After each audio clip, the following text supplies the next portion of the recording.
ஏசாயா 9ஆம் அதிகாரம் வசனங்கள் 2 முதல் 7 வரை. ஏசாயா 9ஆம் அதிகாரம் வசனங்கள் 2 முதல் 7 வரை.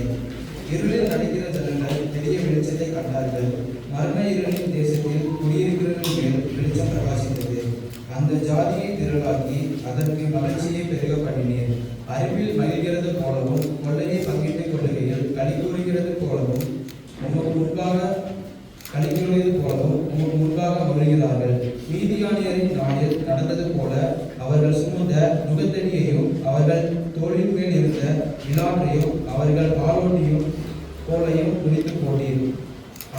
அமளியாய் யுத்தம் பண்ணுகிற வீரனுடைய ஆயுத வர்க்கங்களும் இரத்தத்தில் புரண்ட உடப்பும் அக்கினிக்கு இரையாக சுட்டடிக்கப்படும். நமக்கு ஒரு பாலகன் பிறந்தார், நமக்கு ஒரு குமாரன் கொடுக்கப்பட்டார்.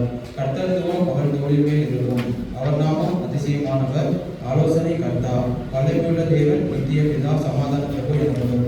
தாவீதின் சிங்காசனத்தையும் அவருடைய ராஜ்யத்தையும் அவர் திடப்படுத்தி அதை இது முதல் கொண்டு என்றென்றைக்கும் நியாயத்தினாலும் நீதியினாலும் நிலைப்படுத்தும்படிக்கு அவருடைய கர்த்தத்துவத்தின் பெருக்கத்துக்கும் அதன் சமாதானத்துக்கும் முடிவில்லை.